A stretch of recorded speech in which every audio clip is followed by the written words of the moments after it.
Welcome to Buddha at the Gas Pump. My name is Rick Archer.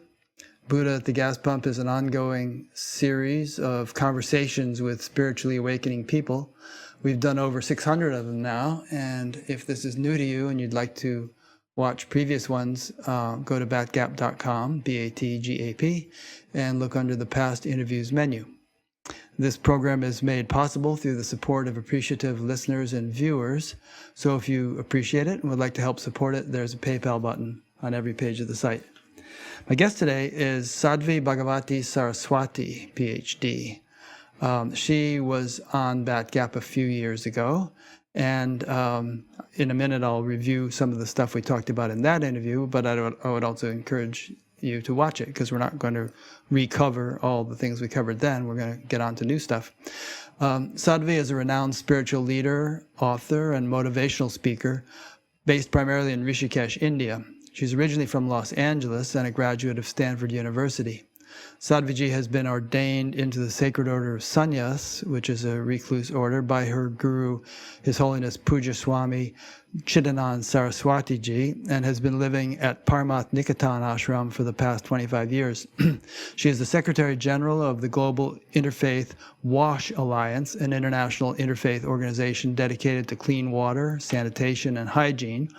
She's the president of the Divine Shakti Foundation, a foundation that runs free schools, vocational training programs, and empowerment programs, and director of the world-famous International Yoga Festival at Paramath Nikatan Ashram, which has been covered in Times, CNN, New York Times, and other publications, and has been addressed by both the Prime Minister and Vice President of India. She serves on the UN Advisory Council on Religion and on the steering committees of the International Partnership for Religion and Sustainable Development and the Moral Imperative to End Extreme Poverty, a campaign by the United Nations and World Bank. She was also the managing editor for the monumental project of the 11-volume Encyclopedia of Hinduism, which is an interesting story that she talks about in her book. We might get into it. She oversees a variety of humanitarian projects, teaches meditation, lectures, writes, counsels individuals and families, and serves as a unique female voice of spiritual leadership throughout India and the world. So, welcome, Sadhviji. Welcome back. Thank you, Rick. You're welcome. Thank you, Rick. It's such a joy and blessing and honor to be with you. Well, I really enjoyed the first one, and I'm really looking forward to this one. As I was telling you before we started, I listened to your whole book. I converted it to audio and listened to it and enjoyed it a lot. I thought that it really it was very candid, and, you talked about things that people would often be uncomfortable talking about, for fear that it might diminish people's estimation of them or something. But to me, it increased my appreciation for you, because I like candor and directness, and also because it portrayed you as a human being. You're not being pretentious. You're not trying to pretend you're something you're not, but what you have become as a result of your whole spiritual immersion and transformation is really beautiful, and something that we should all aspire to, I would say. Thank you. I'm so touched that you listened to the entire book, especially since I know that you only had a couple of days to do it by the time that we had the interview get scheduled. I had about a week. And I'm so touched to hear how you feel about it, because yes, that's exactly for me why I was so open and why I was so honest, because, as you say, it makes you realize I'm a human being, and that may sound obvious. Of course, I'm a human being, and yet in especially the world of religion in the East, but not exclusively the East by any means, but especially in the East, there's really this sense that if you are a religious or spiritual being, and especially if you're a leader, that you've left your humanity far back, that we're transcending not just ego and ignorance and, lust and greed, but that we're actually transcending our basic humanity. And we've got leaders who really did come out of the womb enlightened. I was blessed enough to find a guru who really is like that. And there are a handful of those in both the Hindu and the Buddhist traditions who are just these beings who really are cut from a different cloth. And yet the dilemma is that that's not most of our story. It's certainly not my story. And what I've seen is how many people feel disqualified from a spiritual awakening, disqualified from grace, disqualified from freedom because they don't fit that mold. And so, Rick, it actually was deeply, deeply important to me that people realized I had not transcended being human, nor was I attempting or looking to transcend being human. But actually, for me, what I find so beautiful about the way that I've been blessed is to be able to be a bridge and to help build bridges between spirituality and humanity, because that's what we need today. We need people who are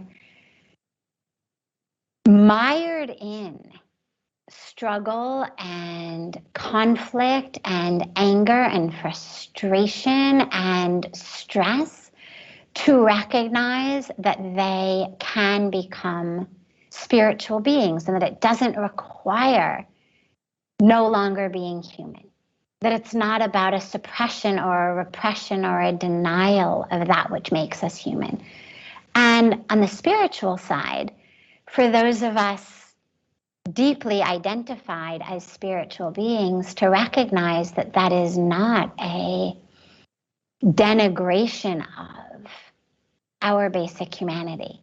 And I think today we really need to build this bridge between spirituality and humanity. We need to know that fully embodied humans are spiritual at our core, that we are spiritual beings having a very full human experience.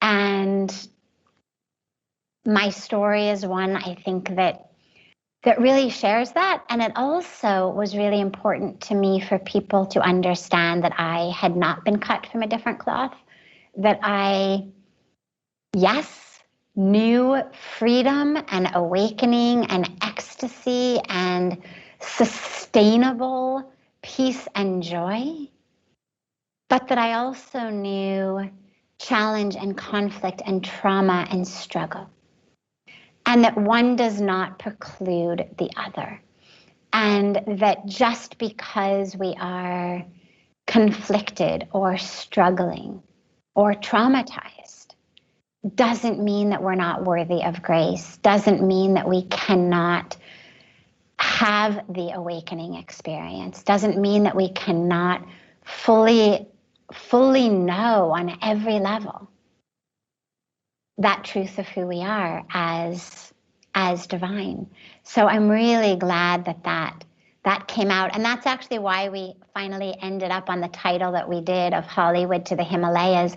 We had gone through so many titles and ended up finally on that one because it was so clear from the title itself that we were talking about not just a journey, but actually a bridge.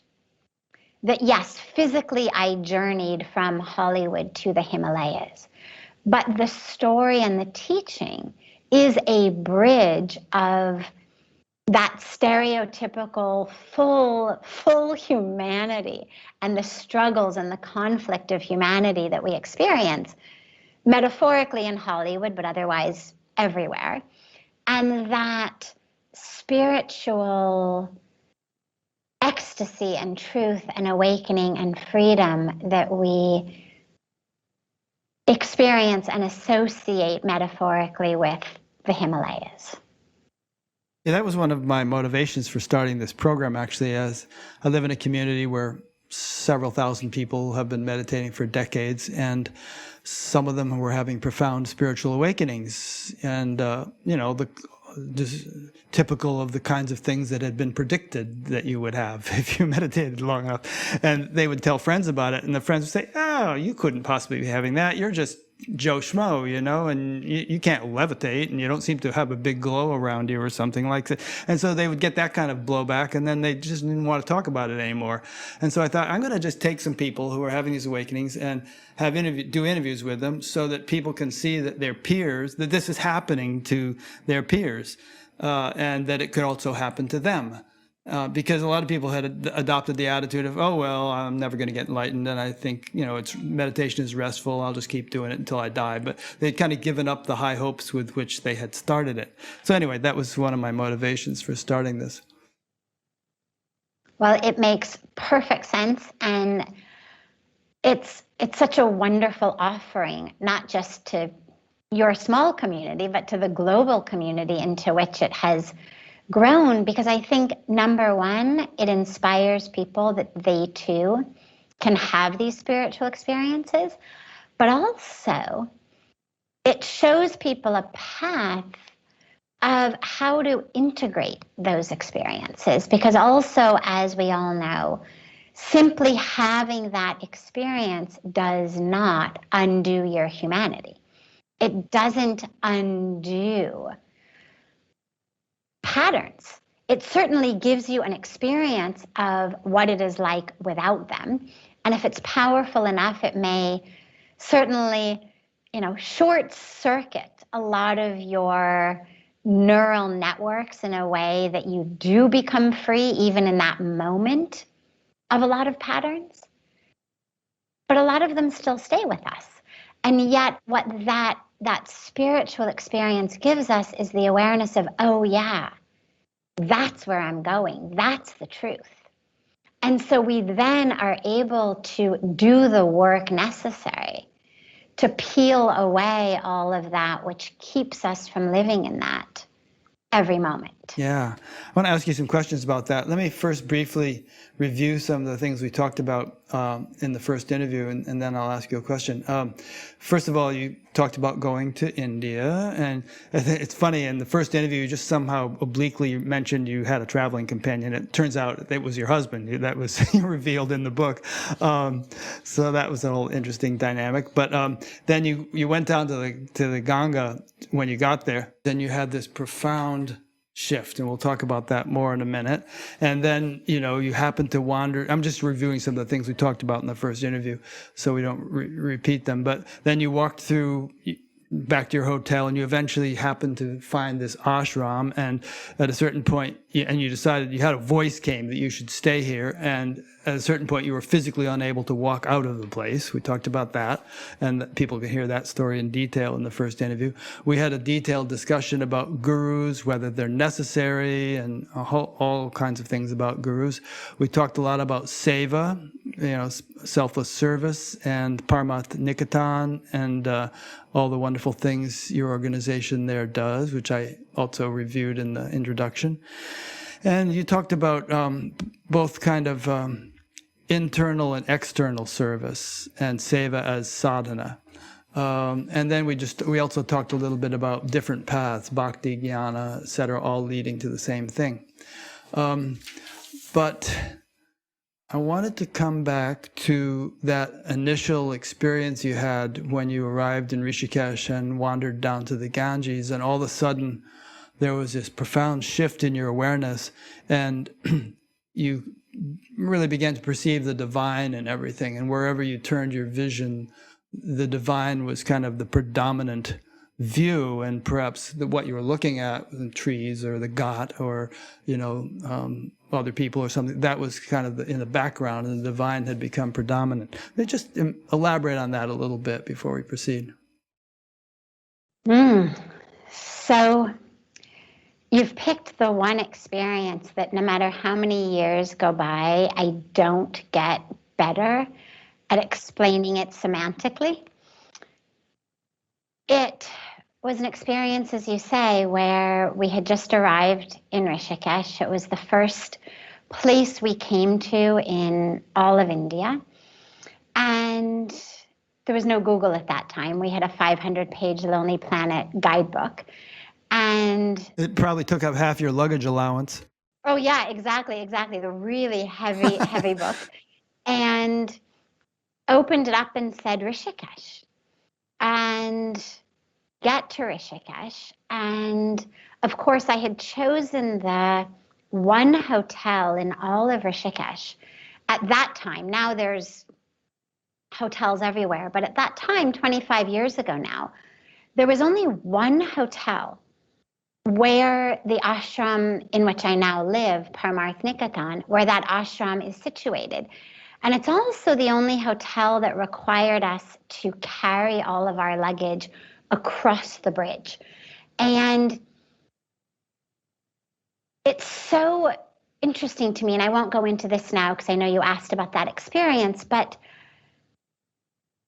the ability to listen to an inner voice, the ability to listen to an inner knowing, when all rational thought says, okay, now wait, you didn't give these people a credit card. You haven't paid them 1 rupee in advance. All you did was make a phone call from Delhi to this hotel to make a reservation.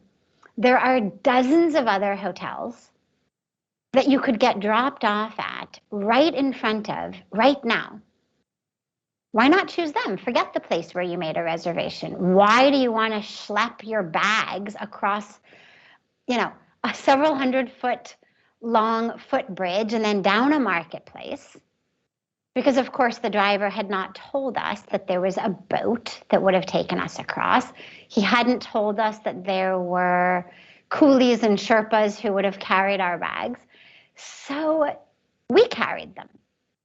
And yet, as rationally, intellectually crazy as that sounded, given all of our other options, I knew that that was where we were meant to go. I wouldn't have articulated it like that. I simply knew, no, this is the place. So we carried our stuff across the river, put our bags down in the hotel, and I said, I'm going down to the river. I didn't know Ganga was holy. I didn't know anything other than I was hot and I was tired. We had schlepped our luggage across the bridge, and I wanted to just put my feet in the river. And I get there, and I have this extraordinarily profound experience in which it felt like a veil was pulled off of not only my eyes, but off of every way of seeing and knowing that I had. How I saw the universe, how I saw myself, how I saw my place in the universe, my relationship to the universe.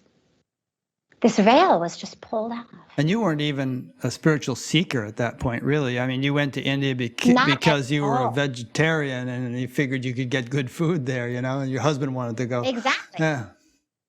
Exactly. My husband was on a spiritual path. And so I had agreed to come to India because he had wanted to come. But yes, you're absolutely right. The only motivating factor for me was, well, at least I won't have to grill waiters in languages that I don't speak about whether there's, chicken broth in vegetable soup or, beef bouillon powder or chicken bouillon powder in the stock of some kind of sauce or eggs in a salad dressing. I knew in India vegetarian meant vegetarian. So I was definitely not a spiritual seeker at all. I didn't know that spirituality was available for me. And yet you had this experience. Exactly. I was really one of those people who, if you had said to me a week before this experience about being one with God or being a spiritually awakened being, I would have said, well, no, I can't be.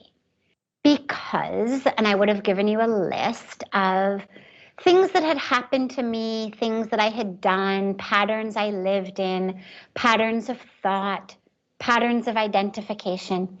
I would have given you a whole list of reasons why I was disqualified from a spiritual existence, a spiritual experience, a spiritual life.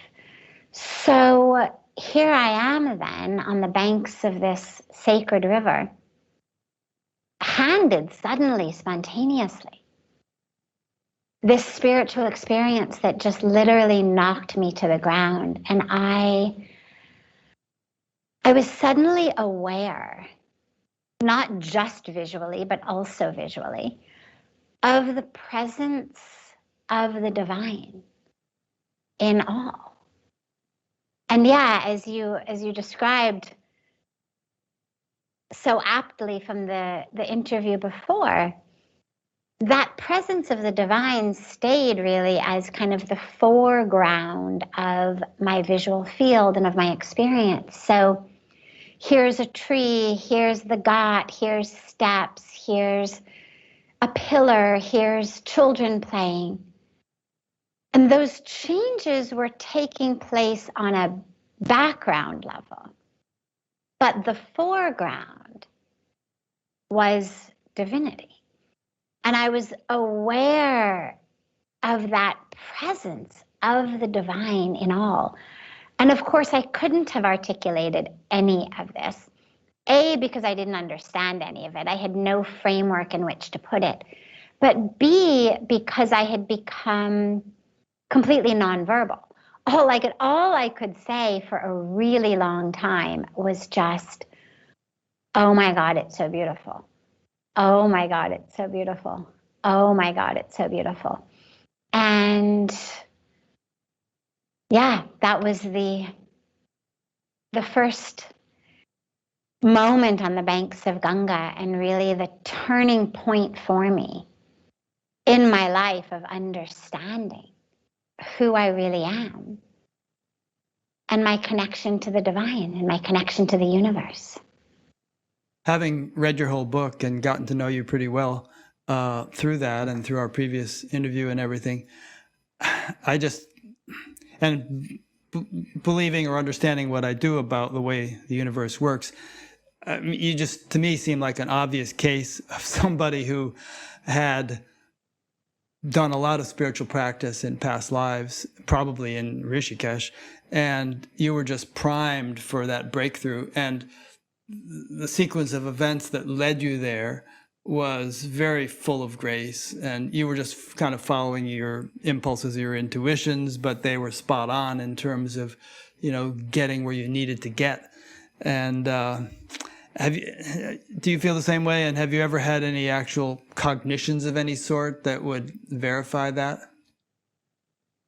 I absolutely feel like that. And I remember I had been in Rishikesh maybe, I don't know, a few weeks. And I had to go into downtown Rishikesh. So where Parmarth Niketan is, where many of the ashrams are, is in a part of Rishikesh that's called Swarg Ashram area. And Swarg Ashram literally means heavenly abode. So it's an area that has many, many ashrams, and it's across the river from downtown. And I had to go into downtown in order to run some errands and take care of some things. And it obviously took longer than I had anticipated. Everything in India does. And by the time I got back to Parmarth, our sacred Ganga Aarti, the beautiful lighting ceremony that we do every evening on the banks of Ganga, had started already. And I rushed in, and I had this immediate awareness, and I spoke it. I don't think I spoke it out loud, but I certainly spoke it within myself of, oh my God, it's so good to be home. And it just was this sense of, thank God I'm home. And although in that moment I had meant it only as in, thank God I'm out of downtown, thank God I'm back here, as I said it to myself, I was palpably aware that there was a deeper meaning to the home than just this place I am staying in temporarily. So I knew that it was home. I have had other very, very powerful past life memories in the area. So I had a very powerful one in a place called Dev Prayag, which is a confluence of rivers where actually Ganga is formed a couple hours north of Rishikesh. And so I know inside that is home, and I certainly have been there. But other than moments of just knowing I've been here, and even having a bit of a visual memory of that, I haven't had any verifiable scientific sort of, actual past life memories that we could say, yes, one can go back and verify that, or anything that would convince someone who didn't already believe in that. But it's certainly enough to convince me. Sure. Yeah, that kind of stuff is a little hard to verify. Although next week I'm going to interview a guy named Jim Tucker at the University of Virginia, who is the successor to Dr. Ian Stevenson.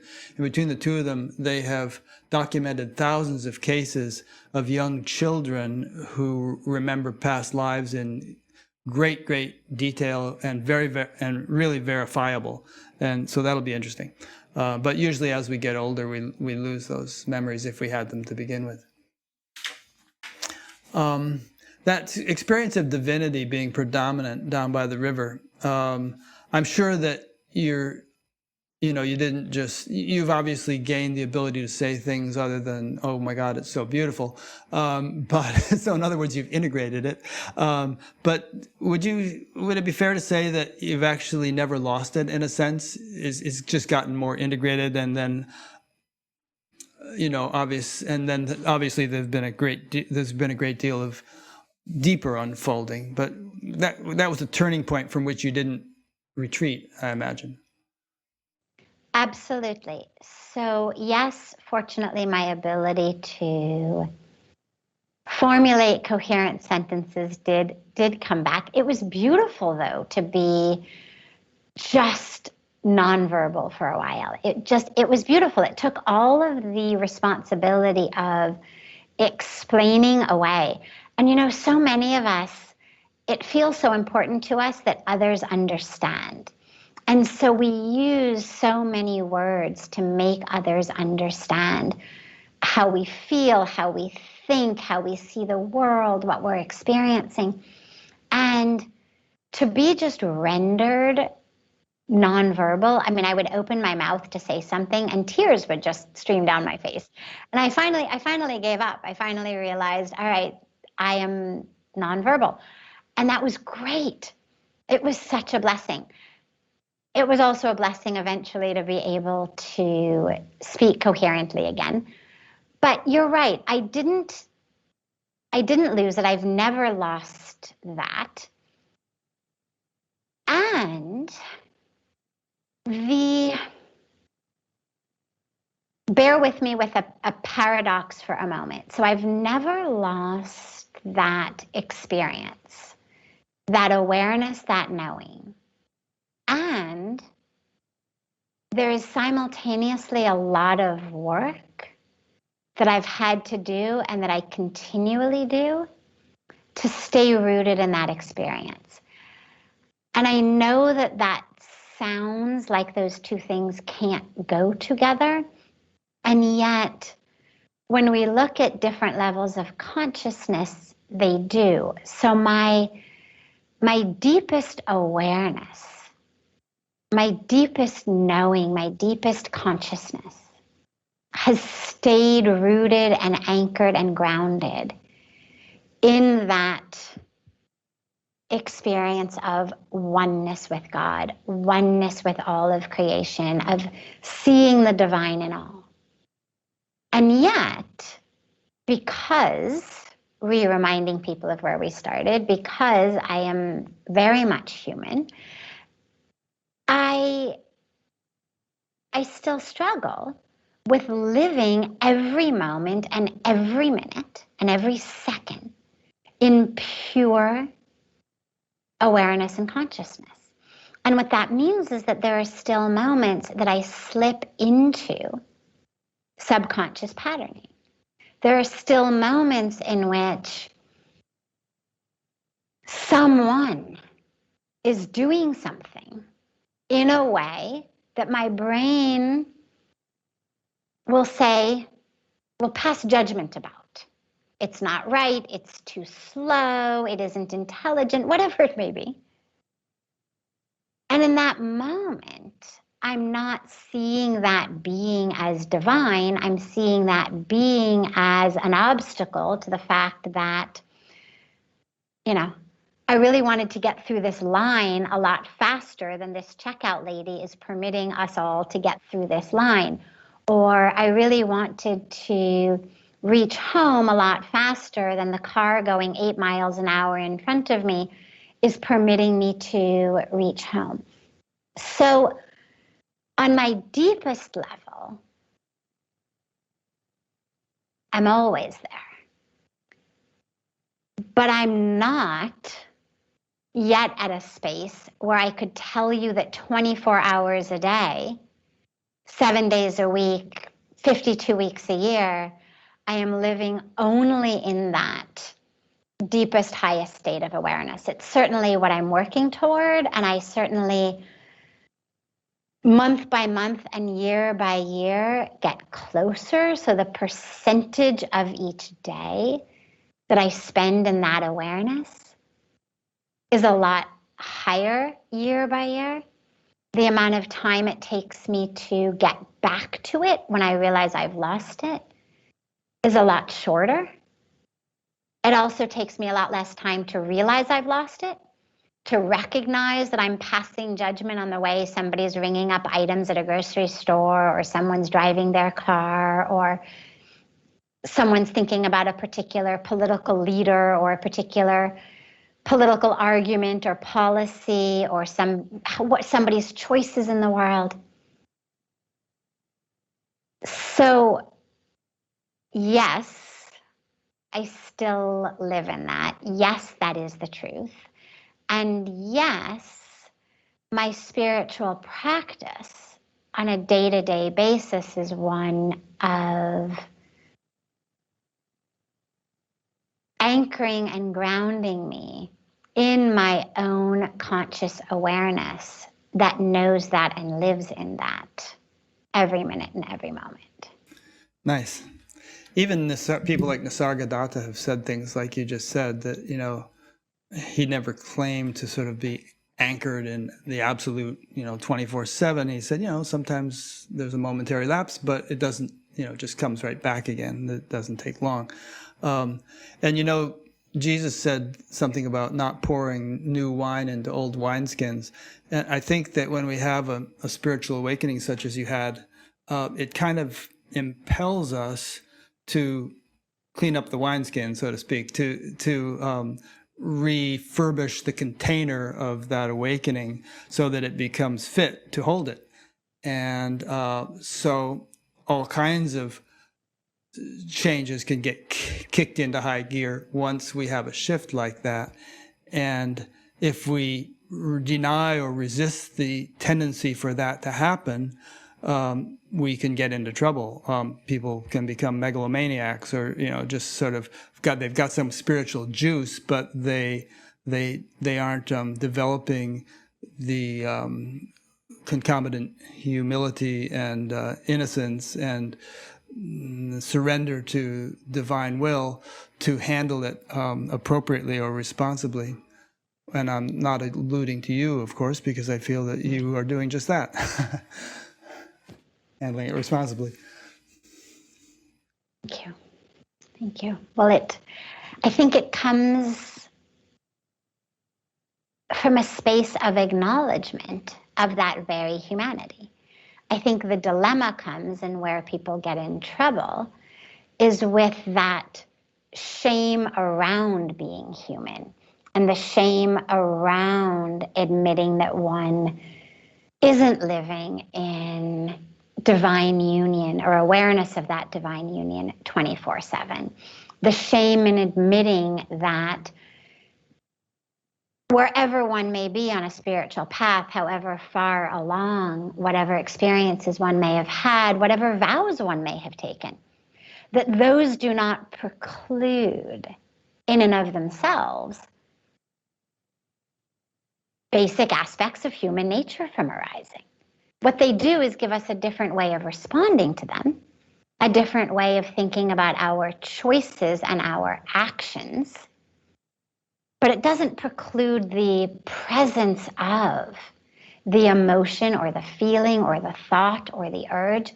But where we build shame into that in the religious and spiritual world, you end up with a lot of people trying to convince themselves, not just convince the world, that they don't have any of that because those are shameful, those are sinful. We should not have them. And if I'm a spiritual being, it means that I am totally free of anger and lust and greed and fear. And if I find any of those arising, well, I'm just going to suppress it or repress it or deny it because it's shameful. And of course, as we all know, it doesn't work. It doesn't work. If suppression worked, fantastic. Why not? But it doesn't actually work. And so it just bubbles and festers within you, and then it leaks out in all sorts of other ways that get people into all kinds of trouble within themselves and their own practice, as well as in the communities. Yeah. I never really think much or worry much about what state of consciousness or development I may be in, but as a general rule, I found it helpful and a kind of a safeguard to tend to underestimate whatever it might be rather than to overestimate it. You know what I mean? It's just like, it's safer. It's like Adyashanti, you may know Adyashanti, he often says, I always consider myself a beginner. And maybe that's what in Zen they mean by beginner's mind. I'm not sure, but and Amma says that too. She says it's always safest and best to sort of have the attitude of a beginner. Absolutely. And the most enlightened masters I have met are the absolute humblest ones. When people ask me, about how do I find the right guru or how do I know someone's right for me, I always say, there's no equation to know who is the right one, but I can give you a really good equation to know who isn't the right one. And the one who's trying to convince you that he or she is the right one, the best one, the most enlightened one, the most powerful one, run as far as you can in the other direction, because there's no enlightened master, not just who I've met personally, but that I've read about or heard about, who wasn't so extraordinarily humble, not just in what they say or how they act, but in their own self-identification. There was this beautiful, beautiful leader who left his body a few years ago, based in Pune, named Dada J.P. Vaswani. And he died just a couple weeks short of his 100th birthday. But watching him and my guru, Puja Swamiji, together was always such a blessing, because here you've got these two amazing, awakened, enlightened beings, and all they want to do is like put each other's shoes on the other one. They're always fighting over who's going to hold whose shoes out for whom. And and who's gonna feed the other one, and who's gonna touch each other's feet. And it was so, who's gonna give you who a chair. And just to watch these two was so beautiful to behold, this absolute unfolding in time and space of that experience. And Dada used to say, I just want to be the dust on the feet of the devotee of God. And so he would go around bowing to everyone. And of course, it makes people very uncomfortable, because he's this amazing saint, very elderly in years, but also in stature. And he would bow to everybody and try to touch everybody's feet, because his perspective was, you are a devotee of God. I want to be blessed by the one who loves God. And so let me, if you love God, let me touch your feet. There's a saying in India that you may have heard, that when the mangoes become ripe, the branches bow down low so people can pick the mangoes, you know? Mm-hmm. Yeah.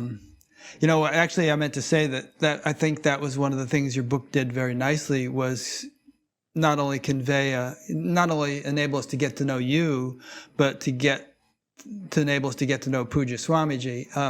I think you portrayed him very nicely and realistic. I really got a feeling for the man, you know, after going through the whole book, and certain qualities just became so clear, such as well, there's so many beautiful things. I mean, he's very authoritative, but without being, you know, pushy or you know, strict about it. But he would have there's a line from a Dan Fogelberg song, leader of the band. It goes, his gentle way of sculpting souls took me years to understand.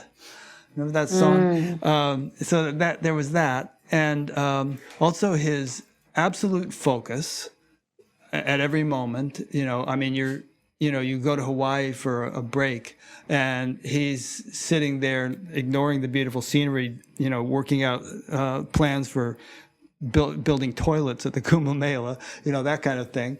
So there was that.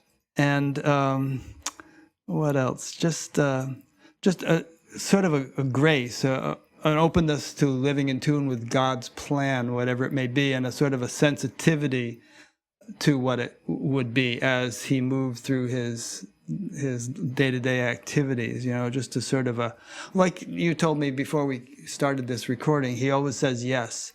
I don't know, maybe you could just elaborate a bit on him now. I could probably think of a few more things, but you could do it better.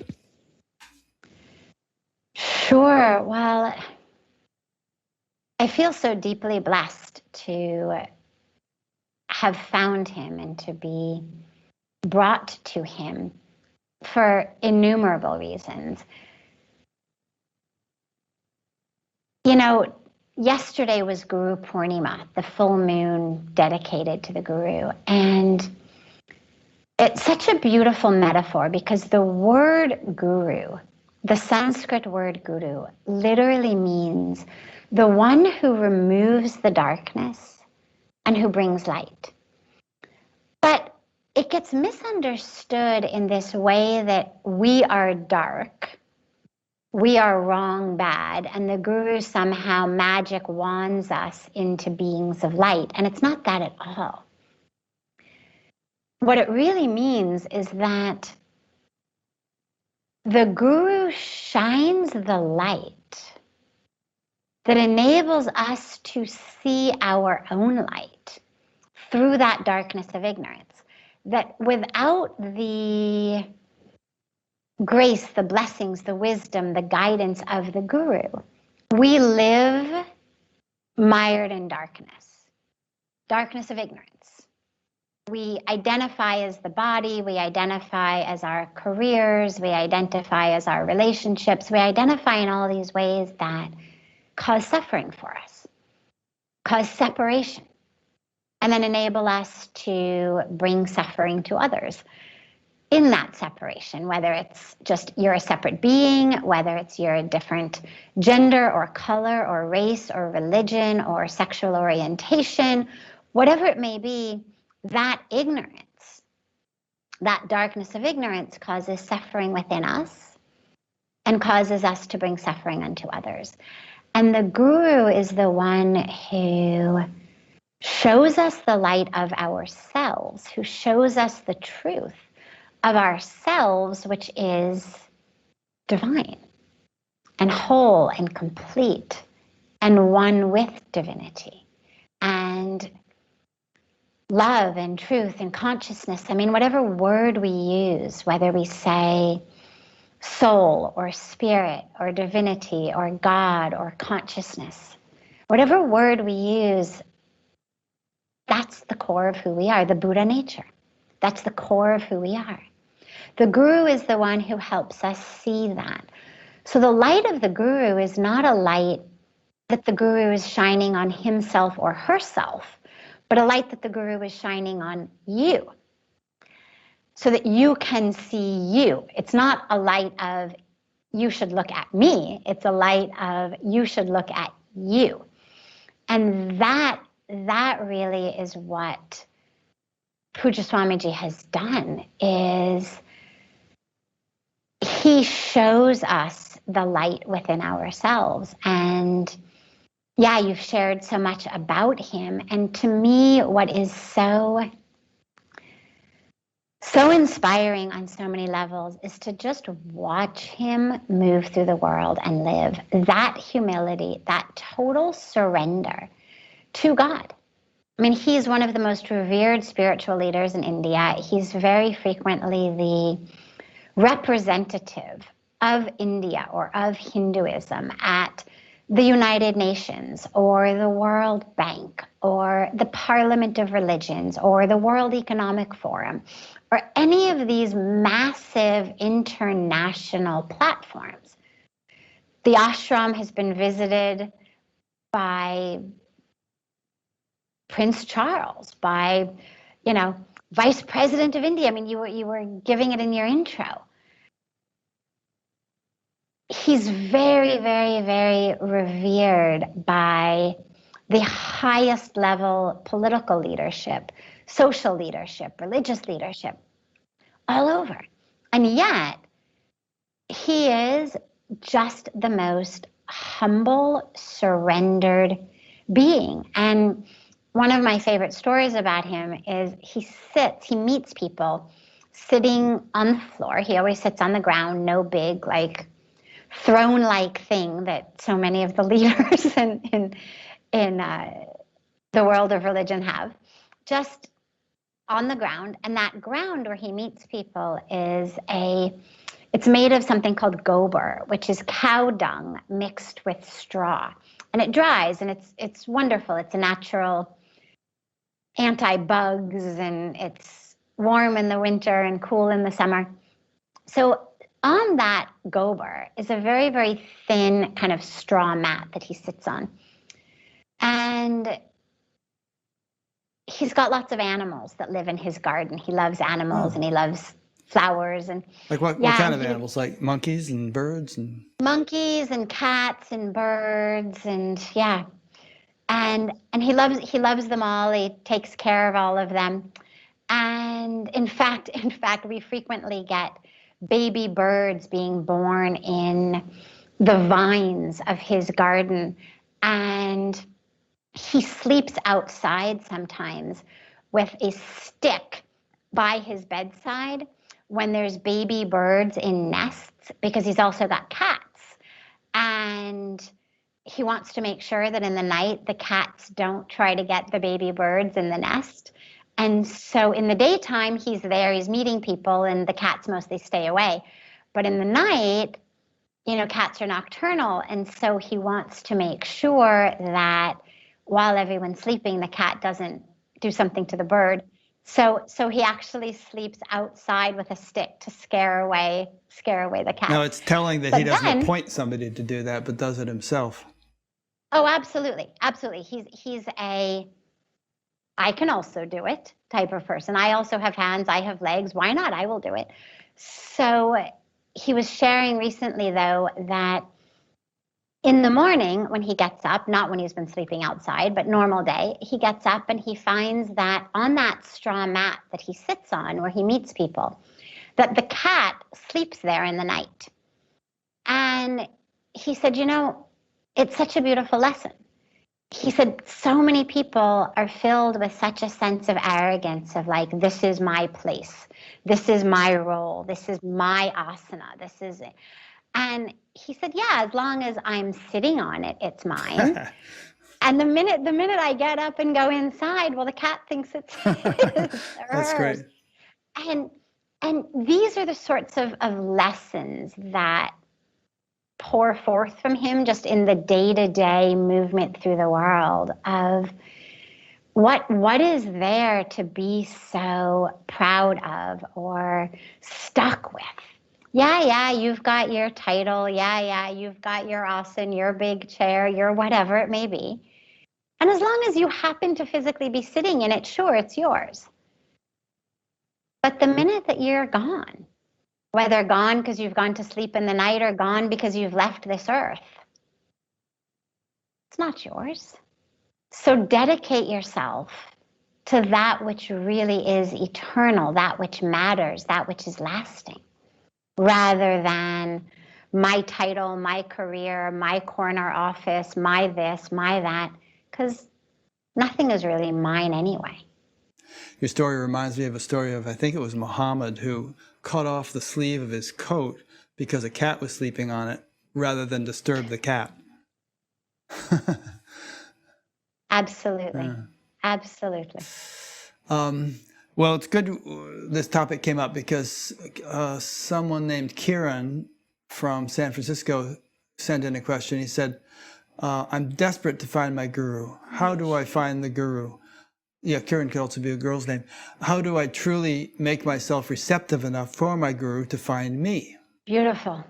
So, first of all, you have to, in that receptivity, think about the word receptive that you've used, Karen. Well, receptive is the same root as the word receptacle. And a receptacle is a thing into which you put something, right? So we talk about a trash receptacle into which you put trash, or a different type of receptacle that you put things into. But what makes a receptacle functional is that it's empty. Only then can something be put into it. And it reminds me of one of my favorite stories about the guru and finding the guru, which is the story of the man who was looking for a guru to give him enlightenment. He had done a lot of sadhana, a lot of work, and now knew that he was ready for enlightenment, and asked everyone, like, who's the most powerful, enlightened guru who can give me enlightenment? And everyone directed him to this one guru sitting in a cave on the mountain. And the man crossed the river and climbed the mountain, and he gets to the cave at the top and he bows down and he starts to tell the guru where he's from, what he's done, what he's experienced, what he's learned, what his challenges are, what he needs. And the guru says, have a cup of tea. And the man is like, tea? I didn't come for tea. I don't have time for tea. I've come for enlightenment. And the guru says, have a cup of tea. So the guru goes to the back of the cave and he returns a short while later with a pot of tea and 2 teacups. And he puts the teacups down and he starts to pour into them. And he's pouring and the tea is now filling the cup.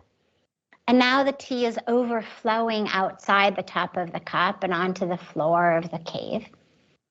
And the man says, stop, what are you doing? The cup is full, it can't hold anymore. And the guru says, your mind is like this cup.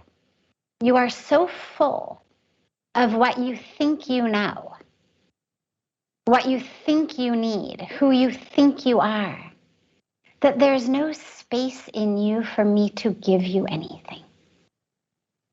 Until and unless you empty this cup, I can't give you more tea. And until and unless you empty yourself, I can't give you anything. So Karen, I would say begin by emptying yourself. There's a beautiful practice of meditation called Neti Neti, not this, not that. I'm not the clothes I wear. I'm not the blood flowing in my body. I'm not my skin. I'm not my organs. We move through the whole being into I'm not my thoughts. I'm not my emotions. I'm not my history. And ultimately, you just allow yourself to realize I am none of this. And into that space that the Buddhists tend to refer to as nothingness, shunya, and the Hindus tend to refer to as everythingness, purn, into that space, grace flows. And into that space, the Guru can arrive. So that's the first piece. I would also say, you may have come into contact with your Guru. It's not always that in that first moment that it's, sort of falling in love across a crowded room and you behold the Guru and you know instantaneously. Sometimes it's like that.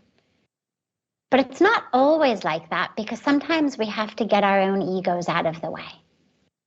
Sometimes there's something in our eyesight that we need to clear before we can realize that someone we have already encountered actually is our Guru. And third, until you find that Guru, align yourself with the teachings of so many gurus. There are so many masters who have given us so many teachings. Read those, listen to those, implement those in your life until you find the one who feels like your Guru. Yeah, I've heard so many stories from people about how just their sincere desire for God or spirituality or whatever set in motion just the right sequence of events to lead them to the teacher that they needed to find, or resulted in perhaps finding some technique or practice that worked really well for them or something.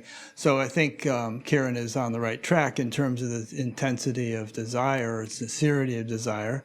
That kind of gets the ball rolling, I think, in terms of what's going to manifest in one's life. A few minutes ago, we were talking about you had this profound awakening, and then obviously all those years ever since, it's been a matter of continuing to refine and purify and adjust and so on. And someone sent in a question, Akshay from Pune, India, sent in a question relative to that. He said, is it because of your leftover patterns or vasanas that you are not able to stay in pure awareness all the time?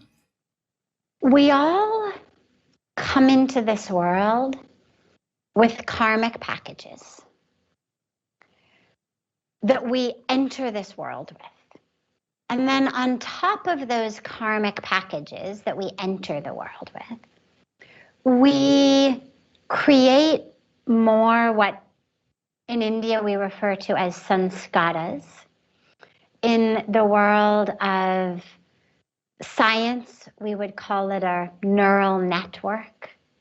We could speak about patterns, but they all refer to the same thing, which is a way of our mind to work that becomes automatic, that isn't something we are planning, but that just happens on its own. People have a sanskara toward, for example, anger. And it becomes, the simplest study on these is Pavlov's dogs, right? He rang the bell, then fed the dogs, rang the bell, fed the dogs, rang the bell, fed the dogs. And very quickly, even with no food, he could get those dogs to salivate just by ringing the bell, because the dogs associated the bell with food so much that even when there was no food, the ringing of the bell caused their mouths to secrete saliva to digest the food that didn't even exist. And in the same way, as we move through this life, we have experiences in childhood. Especially those are the most powerful years for laying sanskaras. laying our neural networks. But we continue to lay them as we move through the world. And they create these unconscious, subconscious patterns. And those can only be changed through bringing consciousness to it. And this is where practices like mindfulness are so powerful. Because, for example, when most of us walk, very few of us are actually aware of walking. Walking happens on autopilot. We are talking on our phones or window shopping or planning something in our minds. Walking just happens. But in walking meditation that we do, in mindfulness practice, we actually learn how to bring full consciousness to walking or to eating as templates for how to learn to move through the world, not on autopilot. And so it's not so much a matter of a vasana. It doesn't feel to me like that. It feels much more just like an automatic pattern of, for example, you are standing in line at the grocery store. You've got to get home. You've got a meeting for a project. So naturally, the mind is thinking about that project. You've got an upcoming meeting. You're planning in your mind what you're going to say in the meeting, how you're going to do the next project. Or maybe you're on your way to the office or you're on your way home and you've got to have a difficult conversation with someone when you get there. So maybe there's some anxiety of what that conversation is going to be like. But in either case, you're not there in your body, in your breath, standing in line. You are somewhere else. Now the lady is taking too long, or the gentleman who's ringing you up is taking too long. And in that state of not being present, because you are already in the meeting, or you're already in that difficult conversation, the subconscious mind, that autopilot mind, notices how slow this checkout person is being and sends a thought into the mind that says something like, oh my God, like, could you be any slower? It's a reaction of an autopilot programming that is left to run the show of the being who's standing in line, because my conscious mind isn't there. My conscious mind is planning the meeting or planning the difficult conversation. And this is why the practice of mindfulness is so powerful, because it teaches us in the simplest circumstances how to stay conscious and present, how to stay in our breath, in our bodies, in every moment. Because if standing in line, I wasn't planning the meeting or planning the conversation, and I was present with my breath, present with the truth of who I am, present with the truth of the divinity in that man or woman at the checkout counter, there is no way that the subconscious mind would take over and send such a negative, judgmental thought rooted in separateness into my mind. And that's why all of our spiritual teachings have these injunctions like, be present, be mindful, be conscious, be here now. Because if I'm not here, that's when the subconscious takes over. Although sometimes you can actually be productive in moments like that without being fragmented. Einstein worked out the first of his theories of relativity while working in a patent office, and Archimedes was said to have just, come up with the idea of some principle of physics while taking a bath because of the displacement of water and so on. So sometimes in those innocent moments when perhaps we're not engaging the mind so much, an intuitive insight can dawn on us that, Absolutely. yeah, it wouldn't dawn if When the mind we're is focusing free. on it, maybe. Yeah. When what you've shared are two times when the mind is free. So Einstein could do his job basically mindlessly because it was so easy for him. And Archimedes is in the bath, obviously doesn't require a lot of attention. So the mind is free and spacious. And it's able then to have those moments of insight come in. But if we are wrapped up in anxiety, in planning, in fear, in stress, in grabbing, in grasping, and all of that, then it's going to pull me into a place where the being who is left to respond to the present moment is not one who's conscious. This topic reminds me of a couple of points in your book. There was one at which you were sitting at the river every day. I guess this was early on in your first visit to Rishikesh. And I found it interesting that you could just sit there all day, every day, without your mind wandering a lot or getting bored. And then another, and I think I know what you're going to say about that. But then another was New Year's Eve, 96. You were home working on your PhD and you sat down to meditate instead of going to or you were going to go to some parties or something, but you just sat down to meditate first. And the next thing you know, it was morning and you'd been meditating all night. And I think you didn't fall asleep. It was like you just went into samadhi. So, and this actually relates to Akshay's question about vasanas and so on, because usually if there's a lot of vasanas in the system or samskaras, we can't sit like that for long periods of time without getting kicked out and, with stuff bubbling up and distracting us. Yeah, it was an incredible blessing, an incredible grace. And Rick, that's actually one of the things that I really wanted to emphasize in my book. And I'm so glad that you picked that up, because a lot of us feel like in order to have experiences of grace, in order to have spiritual experiences, there's a lot of work to be done. And I had never meditated. I had never done spiritual practice, not in this life in any case. And yet there I was given this experience of a stillness of the mind, this experience of just samadhi, of just that full yoga union, oneness, ecstasy, bliss, non-separation.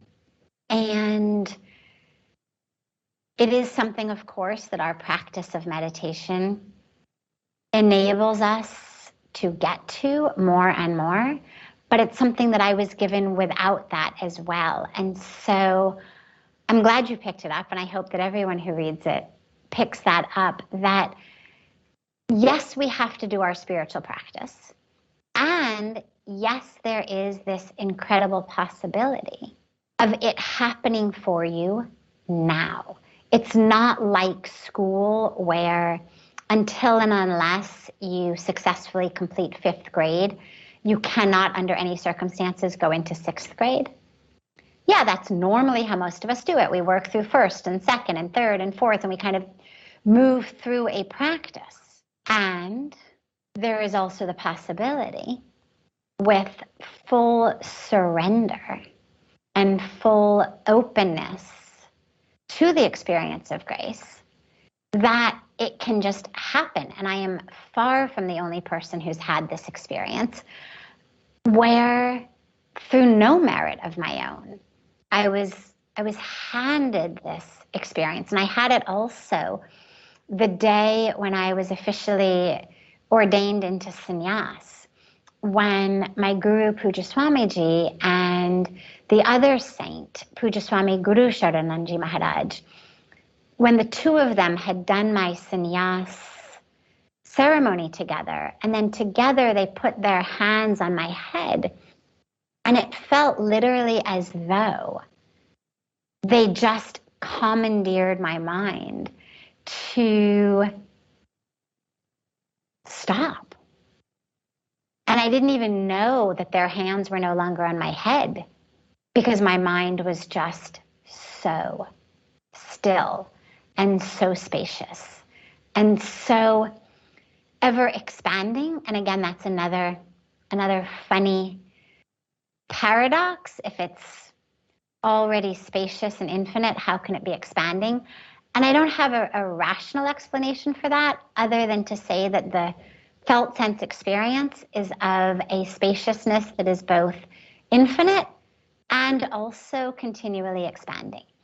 And that's an experience that I was given at those times. And it's been so exquisite of knowing what is possible and of holding that then as something to return to in meditation.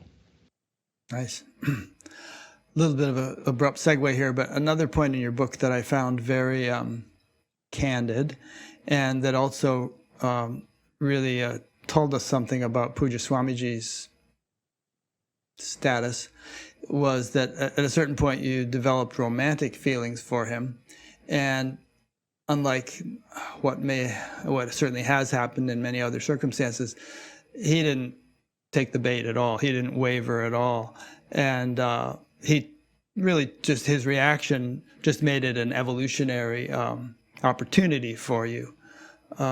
So I was just impressed with that. I mean, it seems like, why should one be impressed with that? But there's so many examples of it not going well in those kinds of circumstances with various teachers that it just increased my estimation of him. That's all.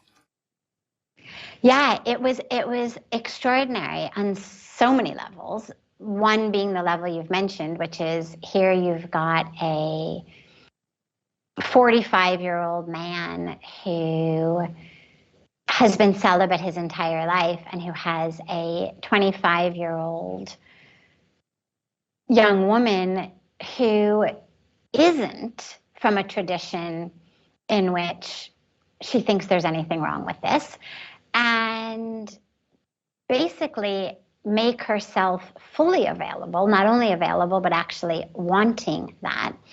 And not only did he not respond in any way of engaging, but he did something remarkable, which was he turned it into such a transformational experience for me and such a healing experience for me. Because to me, it was inconceivable that he wouldn't want it, not out of some arrogance or conceit, but simply out of the way that I had always understood myself as a woman, which was a sexual being. And that if a man is giving you attention and care and time, well, surely he must want something of you. And in a case like this, you know, there was nothing else. And here I was, like, ready and wanting. And he just kept sending me back to me, meaning there was no shame about it. He never made me feel badly for feeling it. He never made me feel badly for wanting it, which is remarkable because in the tradition of renunciation, as we spoke about earlier, there's a whole system of kind of shame around sexual desire. And so I could have very easily heard someone else in his position basically say to me, you shouldn't feel like that. You shouldn't think this. This is wrong. This is bad. But he never did. He just kept taking me beyond it and saying, you know, move beyond this, go higher than this. There is a way that is higher than this, that is more than this. And you are not just the body, and stop over-identifying as the body. And for me, it put me into this extraordinary situation of, I don't understand. Here is a man telling me I'm wonderful, giving me time and attention and care and respect, and yet who doesn't want me physically or sexually. And I did not know what to make of that. And it was so distressing to me because it forced me to really try to find an entire new way of self-identifying. And in that journey of, well, who am I and what do I have to offer this world if it isn't my body? I had such a powerful experience of healing and transformation. Yeah, that's great.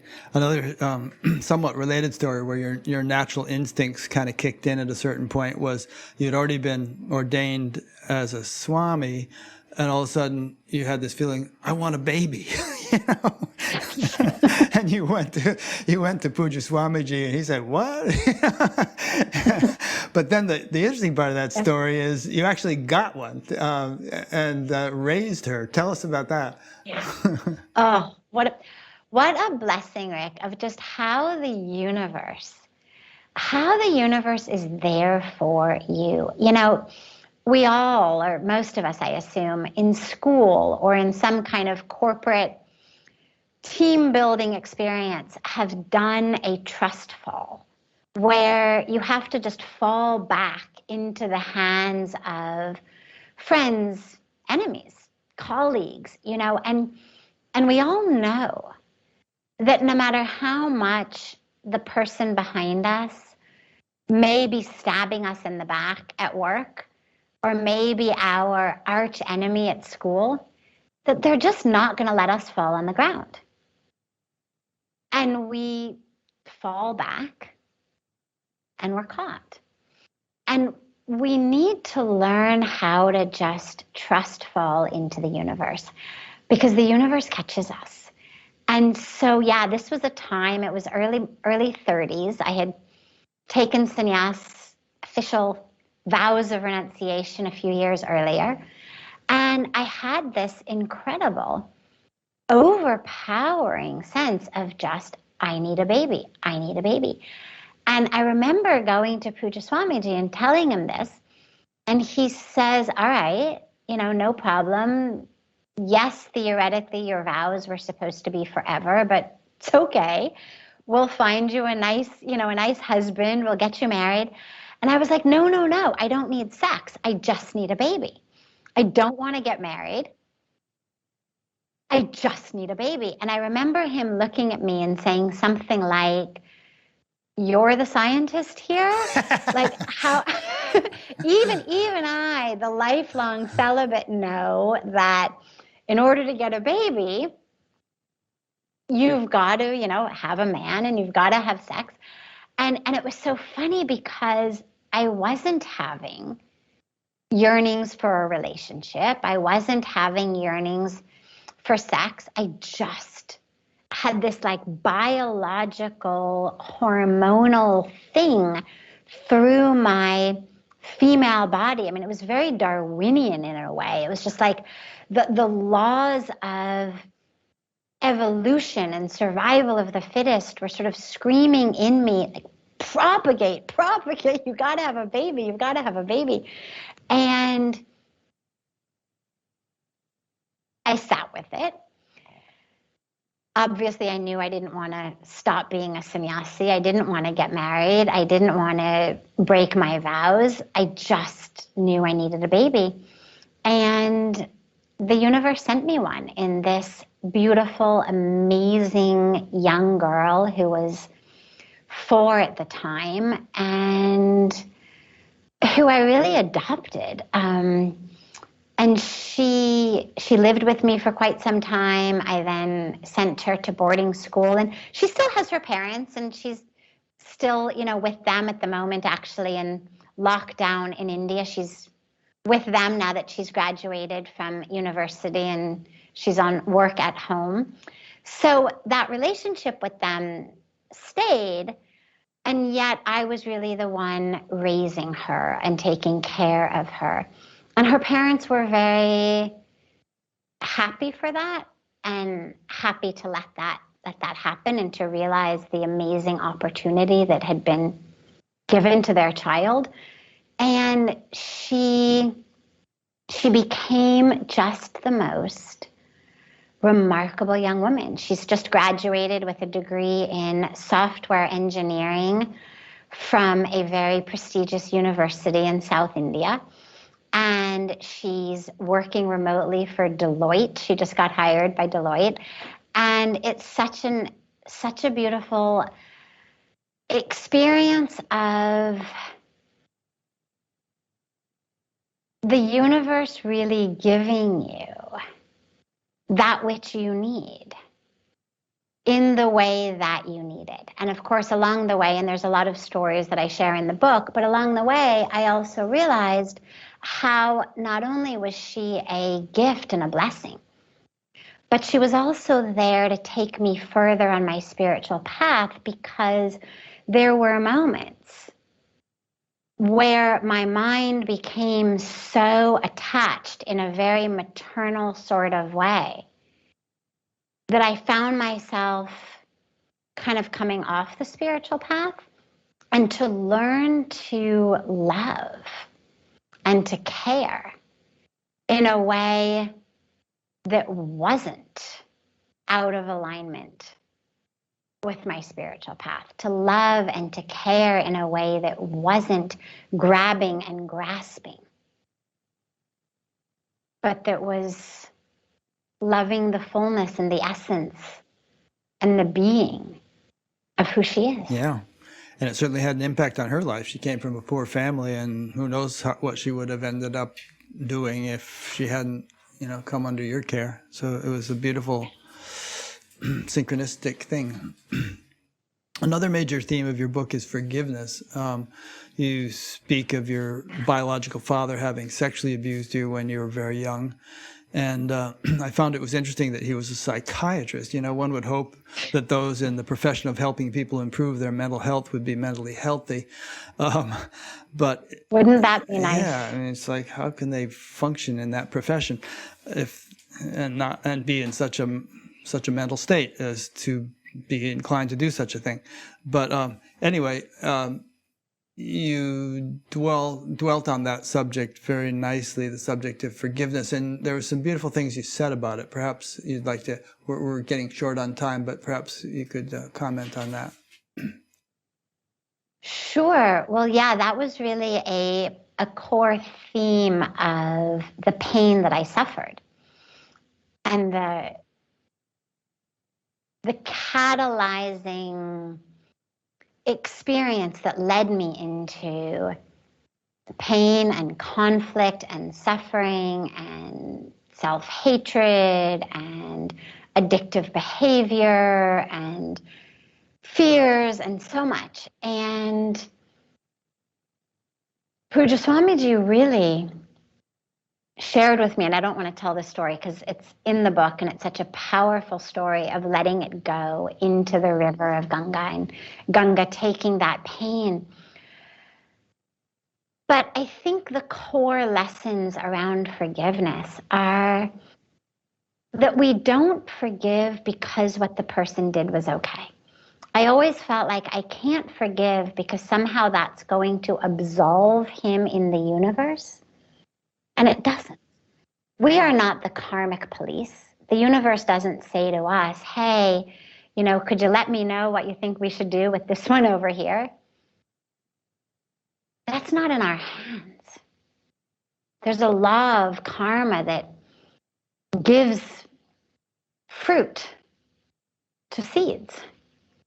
And our forgiveness is not something that absolves someone of what they've done. Our forgiveness is something that acknowledges that regardless of what they've done, we deserve to be free. And that our freedom is our birthright. And our freedom is our highest dharma and our highest purpose and our highest calling. And that just because someone else acted in ego and fear and separation doesn't mean that we offer up our freedom on the altar of their ignorance. They hurt us once or many times.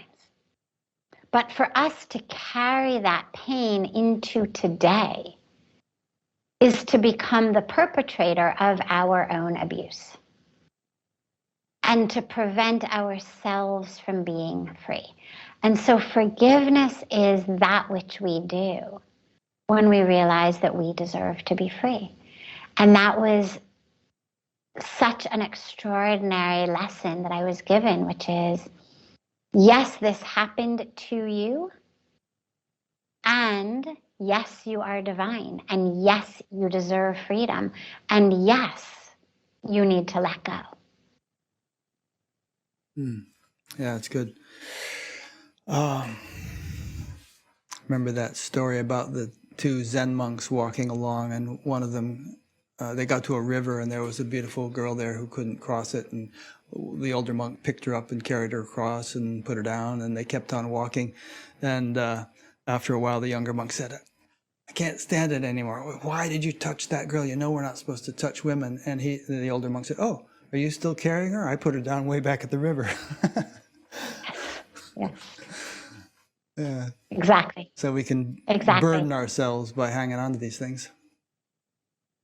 We do, and it's what drives so much of how most of us live. When we sit in satsang and people ask questions, one of the themes that comes up over and over and over again is how we deal with how other people hurt us, and whether it's something as majorly traumatic as what I experienced, or whether it's simply being bullied by an in-law or a colleague or a neighbor or a boss, or whether it's something regarding our business. Somebody betrayed us or cheated us or lied to us.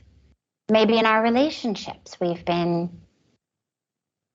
betrayed, cheated on, lied to, harmed in some way by some being at some time.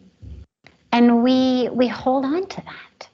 And for me, the way that I love to think about it is, if you have a brand new, beautiful white couch and your friend comes over and you go into the kitchen and you make your friend a piping hot cup of coffee with your own hands and with lots of love, and you hand it to your friend, and your friend proceeds to spill the entire cup of hot coffee onto your couch, accidentally or on purpose, you don't even know.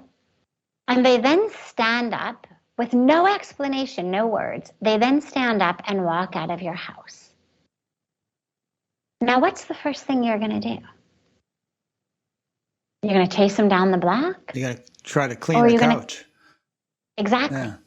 First thing you're going to do, because you understand intuitively that that stain is going to get worse every moment. I can deal with them at any time. First thing I need to do is get that stain out of my couch, because I'm the one who has to live with it. And when we take such good care of our couches, it's tragic that we don't take such good care of our own hearts. And when someone hurts us on purpose or accidentally, instead of cleaning that stain on our heart right away, what most of us tend to do is the metaphoric, chasing them down the block. Hey, get back here. Fix this thing. Say you're sorry. Apologize. Make it right. Or we let that stain grow and fester and collect all kinds of bacteria and ants and bugs and whatnot, so that we can, take a picture of it and post it on social media and tell everyone what this guy did to me. Look at this. Or everyone who comes over, we can say, you see this? That guy. And I had just made him a cup of hot coffee with my own hands, with such love. Look what he did to me. And that's how most of us sadly work with the stains on our heart, that which we would never do with the stain on a couch. So yeah, forgiveness is a very powerful and essential component on our spiritual path. And I would say, I mean, people shouldn't feel like there's something wrong with them if they can't just snap their fingers and be rid of, accusations or pent up feelings. Of course. Like my father was an alcoholic, and he had a rough time in World War II and came home with a lot of PTSD and inflicted that on the family throughout my childhood. And, it's taken me decades to kind of work through it and deeper. And therapy might have helped. I never did that. But, it's come to the point where I just really don't ever dwell on that kind of stuff that he did. And I just sort of feel like, he did the best he could under the circumstances. And I remember him taking me skiing and taking me to Boy Scouts and all the good stuff, and his creativity as an artist, and the wonderful things he did. And somehow that all just sifted itself out, but it didn't happen overnight. And so. Absolutely. And you make such an important point, which is we should never feel badly about ourselves and how long it takes us at any stage on this path, at any part of the path. What's important is that we understand the necessity to do that work, and that forgiveness is essential. And yeah, it's work. It's not a snap your fingers and do it. It's absolutely work. That which happened to me in Ganga happened to me almost 10 years after I had been in a lot of therapy, doing a lot of work, in and out even of inpatient facilities. I mean, so I had done a lot in your book about that stuff that we didn't even a lot get to. Of work. I really had gotten a lot of psychological help that readied me to be able to finally and ultimately let go. But you said something, Rick, that I wanted to just draw everyone's attention to, which was you said that your father did the best that he could. And that really is, I think, the core component of forgiveness, is the acknowledgement that everyone here is doing the very best they can with the toolbox that they have. And that no one is waking up in the morning saying, hey, I'm going to go out and wreak havoc upon Rick's life. Right? Or even if they say that, they'll probably be feeling like this will be the best thing for me, for Rick. It's really what I need to do, Exactly. But now, because they're in their ignorance or their PTSD or their confusion or their alcoholism, they can't see clearly. Yeah, forgive them, Father. They know not what they do. Exactly. And it's like a mad dog biting you. Well, the mad dog bit you because the dog has rabies. When we say mad dog, it means the dog has rabies. The dog has a disease. That is why it bites. And in the same way in life, so many of us are living in a state of dis-ease. Dis-ease, in anxiety, in fear, in confusion. And in that state of dis-ease, we harm others. And to realize that those who have harmed us have done so in their state of dis-ease. And in the same way that we would never blame the mad dog or hate the mad dog or carry with us great resentment toward the dog, we understand, okay, yes, now I need to go to the hospital and get my leg taken care of and get a rabies shot. And it's not fun by any means, but it's not something that I'm going to carry with me forever as resentment toward the dog, because I understand the dog was sick. Yeah, good. Well, there's so many more beautiful points we could talk about, but we'll wrap it up. I know you have to go. That the Kiran who asked earlier about finding a guru, can people come to Paramath Nikatan? I mean, maybe not now with Of course. COVID going on, it must be difficult, but under ordinary circumstances, I mean, could Pujya Swamiji be their guru if they wanted him to be? Yeah. Of course, absolutely. The ashram is open to everyone. And yeah, everybody should just go. Can you go there now, or with COVID, is it kind of really? Well, they can, the international travel wouldn't let you go. Right. If you live in India, yes, you can go. Okay. But internationally, hopefully they're going to open up for tourists again in August or September. So when it's safe to travel, absolutely come. People can just see the website of the ashram at parmarth.org and register and come. Good. And I'll be linking to that website and to your website and to your books and all that other stuff from your page on batgap.com. Oh, wonderful. Yes. And I can. Yeah, hold your book up. Yeah, sure. This is the book. Zoom it in a little closer. Oh. Yeah, come towards the camera. How's that? Yeah, it's very nice. It's good. The joy of autofocus on a camera. Did that work? Yeah, it's pretty good. In? Hollywood to the Himalayas. I can read it. Yeah, Hollywood to the Himalayas, and it's my journey. It's my journey from literally living in Hollywood, growing up in Los Angeles with all the privilege, all the opportunity, a degree from Stanford, and yet struggling and suffering internally, into finding myself standing on the banks of the Ganga River in the lap of the Himalayas, having this spiritual experience.